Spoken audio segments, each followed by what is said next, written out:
Kakaudyok nga nila ni Dan na magtupis na rin si Yumi ay pinagbigyan na niya ang mga ito. Oo na, ang kulit nyo. Sure ako, napakaseksi mo Yumi. Saad ni Nida na kanina pa nga nakatupis. Hinubad na nga niya ang kanyang t-shirt maging ang kanyang short na ikinanganga nila Nida, Ira at Michelle. Napakaseksi niya sa kanyang black two-piece swimsuit. Grabe, ang seksi mo Yumi. Pagpuri ni Ira sa kanya. Ready ka naman pala ini-eme mo lang kami. Saad din ni Michelle. Wala naman talaga kasi akong balak, sadyang mapilit lang kayo. Nilingon nga nila ang mga tao na naroroon at karamihan sa mga yon ay nakatanaw sa kinaroroonan nila. Grabe Bessie tignan mo, ang daming nakatingin at nasasaksihan sa'yo. Saad ni Nida. Napatakip naman si Yumi sa kanyang pang-ibaba gamit ang kanyang mga palad. Dahil sa dami nga ng mga matang nakatingin sa kanya. Anong ginagawa mo? Bakit mo tinatakpan ng kamay mo yan? Tignan mo, nakakahiya. Bakit sila nakatingin? Siyempre, napakasaksi mo kaya. Magdadamit na ako. Hindi, bitch to no? Normal lang na nakaganyan. Huwag mo na lang silang pansinin. Just enjoy this moment. Ang sexy mo kaya. Pagpapalakas ng loob sa kanya ni Nida. Napansin din ni Yumi na kinukuhanan siya ng mga litrato ng mga ibang kalalakihan na naroroon. Pero hindi na niya yun pinansin at lumusong na nga sa dagat ang mga ito. Nang bigla nga matanaw ni Franco sila Yumi, kaya naman iginilid niya si Diana at patakbo nagtungo kila Yumi. Pagkalapit nga niya rito, ay agad niyang hinubad ang polo niya at itinakip yun sa dalaga. Anong ginagawa mo? Tanong ni Yumi sa kanya. Nakanganga naman sila Nida nang gawin yun ni Franco. Tinatakpan yan. Tugon nito. Bakit? Ang dami nakatingin sa'yo. Gusto mo bang pinagpipiyastahan ka ng mga mata nila? Ano naman, bitch kaya to? Inis na sambit ni Yumi. Kahit na, gusto ko ako lang nakakakita niyan. Tugon ni Franco na lalong ikinanganga ng tatlo. Ay, si Sir type si Yumi Bells. Ani ni Nida na kinikilig sa dalawa. Tsaka nga nagtawanan silang tatlo. Hindi nga kinibo ni Yumi si Franco at inirapan na lang niya ito. Celine, tignan mo to. Viral ang ex-boyfriend mo. Sinong ex ko? Si Franco, nakalagay dito Franco de la Vega, overprotective sa bago nitong girlfriend. Saan? Patingin nga. Sabay agaw niya ng cellphone ng Trixie. Oh my gosh, may bago na namang kinababaliwan si Franco? At may bago na namang itatali sa leeg. Ha? What do you mean, Celine? Baliw yan pagdating sa pag-ibig. Napakasiloso at napaka-conservative. Kaya nga hindi ko magawa yung mga gusto ko Kasi ayaw niya. Ayaw niya nang nagpapasaksi ako. Tapos pinagseselosa niya ang mga nagigiliding man ko. Gwapo lang yan at mayaman. Pero makitid ang utak ng lalaking yan. Kaya nga hindi ako tuloy nagpakatali sa kanya dahil alam ko magiging boring lang ang buhay ko sa piling niya. Kasi nga mahal ka niya kaya siya ganun sa'yo. Tsaka sa dami na nagkakagusto sa yung kapwa mo celebrity, natatakot lang siya na maagaw ko sa kanya. Ang sabihin mo, akala kasi niya pagmamayari niya ako na pwedeng ipagkait sa iba. Hindi ko gusto yung ugali niya. Oo, mabait siya. Ibinibigay niya lahat ng gusto ko at magaling sa kama. Pero hindi yun sapat para magpakasal ako sa kanya. Pero alam natin lahat kung gaano mo siya kamahal, di ba? At si Franco lang ang naging dahilan kung bakit ka lalong sumikat.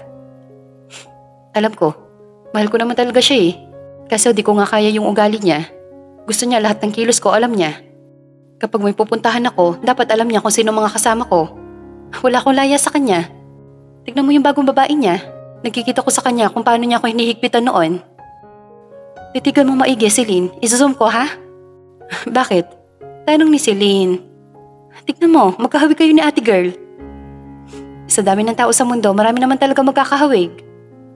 Kung sa bagay, tsaka baka kaya naging girlfriend ni Franco yan kasi kahawig mo. Baka nakikita kanya sa babaeng yan. Good luck sa kanya. Ewan ko lang kung kakayanin niya ang ugali na meron si Franco. Maarting tugon ni Celine at ibinalik nito ang cellphone kay Trixie. Si Diana pala, hindi mo ba namimiss? Hindi mo ba namimiss yung anak mo? Of course, namimiss ko. Anak ko yun At kahit hindi ako nag-alaga sa batang yun, mahal ko yun. Wala ka na ba talagang balak na balikan ng anak mo? Siyempre, meron. Kaya nga sulitan na ni Franco ang mga araw na kasama pa niya. Dahil babawiin ko ang anak ko. Malapit na. At babawi ako sa anak ko sa mga pagkukulang ko sa kanya. Pero palagay mo, papayag kaya si Franco? Pumayag ba siya o hindi? Wala akong pakialam. Anak ko si Diana, kaya may karapatan ako sa anak ko. Bumalik nga sa cottage si Yumi, bitbit ang damit at short nito. Nakasunod naman sa kanya si Franco. Galit ka ba dahil ginawa ko yon? Pero hindi kumibo si Yumi at hinubad na lamang niya ang polo ni Franco at pahampas na ibinalik ito kay Franco. Lantad na naman ang kaseksihan ng dalaga. Patabog nga din niyang binuksan ang pinto ng cottage at doon nga nagbihis. Walang ang imik na nahiga ito at nagbalot ng kumot. Sumunod nga si Franco sa loob at nang makitang nakahiga si Yumi ay napasalo na lang ito sa kanyang noo. Sorry na. Sige, pumapayag na ako. Hindi na, wala na akong gana. Tugon nito habang nakabalot pa rin sa kumot. Tumabi nga sa kanya si Franco at pilit inaalis ang nakabalot sa kanyang kumot. Ano ba? Tigilan mo nga ako? Inis na sambit ng dalaga habang nakikipaghilaan sa kumot. Napakahigpit mo, alam mo ba yon? Hindi ako mahigpit, conservative lang ako. Anong pinagkaiba nun? Akin na nga yung kumot, matutulog na ako. Ikaw, bumalik ka na sa dagat, kausapin mo na lang yung mga babaeng nagtitilian sa'yo. Selos yan? Kaya ka ba nagtupis para makagante ha? Fans lang naman yon, ikaw yung mahal ko. Sorry na. Bakit ko kailangan gumante? Kahit hindi ako magtupis, marami nagkakagusto sa akin. Akala mo ikaw lang? Pinisil nga ni Franco ang ilong ni Yumi. Alam ko naman yon, kaya nga natatakot ako magpa-sexy ka eh. Tsaka gusto ko ako lang nakakakita niyan. Namumulay ang ilong mo, sign na nagsiselos ka. Ay ka dyan, bakit ako magsiselos? Boyfriend ba kita? Hindi pa, pero mahal mo ko. At sapat na dahilan yon para magselos ka. Pero wala ka naman dapat ikaselos eh. Sa'yo lang ako. Sa'yo lang ako. Uwi mo, umalis ka nga dito, bumalik ka na doon. Pero imbis na umalis ay hinawakan nito ang mukha ni Yumi at mabilis na namang hinalikan. Muli na namang inangkin ng binatang ama ang mga labi ni Yumi na kahit nagpupumiglas ito ay lalo pa niyang pinanggigigilan. Mas lalo naging wild ito sa paghalik sa dalaga. Hanggang sa maihiga na naman niya ito. Pantanggal selos. Saad nito na bahagya niyang ilayo ang mga labi niya kay Yumi. Selos mo mukha mo. Sabay tulak niya dito para makawala siya kay Franco. Pero mabilis pa rin siya nitong nahuli at binuhat niya na parang bagong kasal at iniakyat sa itaas. Doon gagawin ni Franco ang binabalak sa dalaga. Bitawan mo ako! Sigaw ni Yumi habang nagpupumiglas. Huwag ka malikot, malalaglag tayo. Bitawan mo ko sabi, kainis ka na talaga, isusumbong kita sa nanay ko. Ano, magsiselos ka pa? Sa tuwing magsiselos ka, ganito ang punishment mo. Sabay hagis niya kay Yumi sa kama at mabilis niya ito nilundag at muling umibabaw dito. Pinaghahampas naman ni Yumi ang dibdib nito pero baliwala yun kay Franco at siniil na naman siya ng halik. Tutuloy ko na ang naudlot kanina ha? Saad nitong muli. Ano, magsiselos ka pa? Ilang beses ko ba sasabihin sa'yo? Hindi ako nagsiselos. Hindi, tigilan mo na nga ako, ang manyak mo talaga. Gwapong manyak naman. Yung tugon nito. Hahalikan na naman sana niya ito pero nagring ang cellphone ni Yumi na nasa bag nito. Kaya mabilis niyang itinulak si Franco at kinuha ang cellphone sa bag niya. Nagkatinginan pa silang dalawa na makita ang nanay ni Yumi ang tumatawag. Si tita? Oo, at isusumbong kita. Sasabihin ko minamanyak mo ko. Natawa naman si Franco dahil alam niyang tinatakot lang siya nito. Hello, Nay? Hello. Bahagyan na ilayo ni Yumi ang cellphone sa kanyang tenga. Dahil sa lakas ng boses ng kanyang ina. Ikaw bata ka, ano ba pinanggagawa mo? Galit na sampit ng kanyang ina mula sa kabilang linya. Boyfriend mo na si Sir Franco? Tanong nito na ikinagulat ni Yumi. Kaya napabaling siya ng tingin kay Franco. Nakatitig naman si Franco sa kanya habang naririnig niya ang sinasabi ng ina ni Yumi. Paano niyo po nasabi yan, Nay? Ikaw nga magpaliwanag sa ate mong pasaway? Saad ng kanyang ina sa kapatid niyang si Natalie.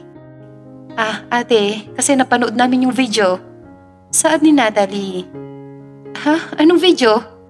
Yung video niyo ngayon, 30 minutes pa lang na naka-upload pero marami ng views, ate.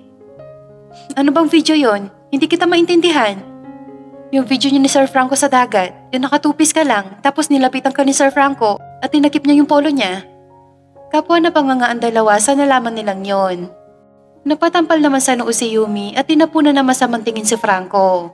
Nalunok naman ni Franco ang sariling laway. Habang tumatagal ate, mas lalong dumadami ang nakakapanood. Totoo ba yon? Boyfriend mo na si Sir Franco? Natalie. Hello? Ate? Hello, Natalie. Mahina ang signal. Hello? Hindi kita marinig. Wala kaya ang signal. Pagsisinungaling ni Yumi, tsaka niya tinapos ang tawag. Tsaka ito nagpatibuwal sa kama. Kasalanan mo to. Umiksena ka pa kasi. Yan tuloy, viral tayo. Tapos fake news pa. Eh di hayaan natin yun ang paniwalaan ng mga tao. Sira ka talaga. Akala tuloy nila nanay, boyfriend na nga kita. Kainis ka kasi eh. Tatawagan ko na sila Nida. Na bumalik na dito sa cottage at uuwi na tayo at mamamanhikan na ako. Teka, ano? Sira ulo ka ba? Yun na lang din ang alam nila eh.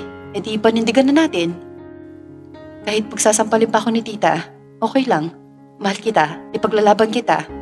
Kaya halika na, iayos na natin ang mga gamit natin at uuwi na tayo ng Maynila. Baliw ka ba? Gagawin mo talaga yon? Bakit hindi? Tsaka ilang beses na kitang nahalikan at nahawakan. Yang ano mo? Basta yun na yon at kailangan ko ng panagutan yon. Tinawagan nga ni Franco si Nida para bumalik ng cottage. Wala ngang kaalam-alam ang mga ito sa nangyayari. Kung bakit biglaan ang pag-check out nila. Uuwi na ho tayo ng Maynila, sir? Akala ko po, bukas pa. Tanong ni Nida pagkabalik nila ng cottage. May mahalaga akong misyon. Tugon nito. Uuwi na tayo agad, Daddy? Nakangusong tanong ni Diana. Hinatak naman ni Yumi si Franco pabalik sa loob. Halika nga muna, mag-usap muna tayo. Nasisiraan ka na ba talaga ng bait, ha? Talagang gagawin mo yon? Hindi mo talaga ipaparana sa akin na maging girlfriend muna? Bago maging asawa? Ibig bang sabihin nito, sinasagot mo na ako? Girlfriend na kita? Ayaw mo?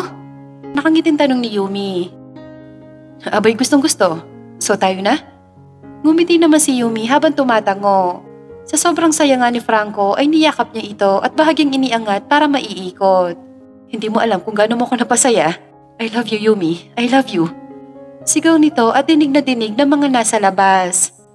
Mahal na mahal din kita, Mr. Franco de la Vega. Masayang tugon ni Yumi. Muli nga niya ito niyakap at tinalikan sa noo. Bumalik nga sila sa labas para sabihin na hindi natuloy ang pag-uwi nila. Kaya mag-i-stay pa sila ng isang araw sa beach. Oh, Francis. Kuya, alam niyo na bang viral kayo ni Yumi ngayon? Napanood niyo na ba? Tanong ni Francis mula sa kabilang linya. Hindi pa, pero alam na namin. Totoo ba yung sinasabi sa video? Girlfriend mo na si Yumi? Yes, tol. Totoo yun. Tugon ni Franco. Ano? Bulalas nito. Kuya, huwag mo akong i-prank.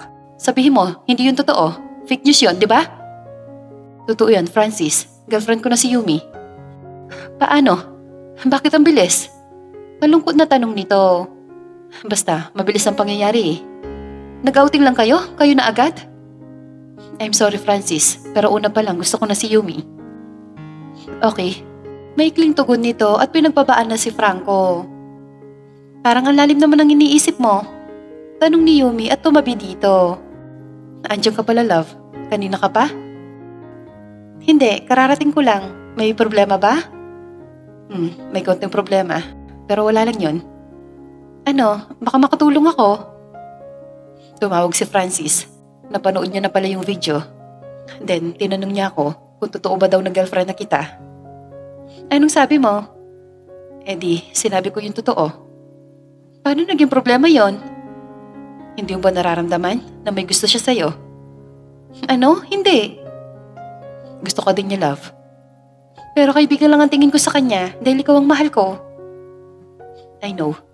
Pero alam ko rin na masama na naman ang loob sa akin nun. Hayaan mo lang, maintindihan niya din yon. Sana nga, love. Love, may itatanong pala ako sa'yo. Dapat yung totoo lang yung isasagot mo, ah. Sure, ano yon? Wag na pala, nahiya ako bigla eh. Eto naman, nahiya pa. Ano nga yun, love? Ilan na yung naikama mo? Natawa naman si Franco dahil sa tanong ni Yumi. Yan talaga ang tanong mo? Oo, ba't ka natatawa? Seryoso ako sa tanong ko. Okay. Pangalawa ka. Pangalawa? Huwag mo sabihin si Celine lang at ako. Huwag ka nga dyan. Ito talaga oh, babae nga naman. Magtatanong tapos hindi maniniwala. Hindi kasi ka panipaniwala, love. Yung totoo nga kasi. Oo nga, totoo yun. Uy, kahit sa mga bar na pinupuntahan niyo ni Noah, wala? Oo, wala talaga. May mga nakaka-table, pero yung ikakama? Ayoko nga. Gusto ko yung ikakama ko, mahal ko. Gaya mo. Tos, yung manyak mong yan? Grabe naman sa manyak. Hindi naman ako manyak ah. Nakakailan ka na? Sorry, pero may isa pa akong tanong.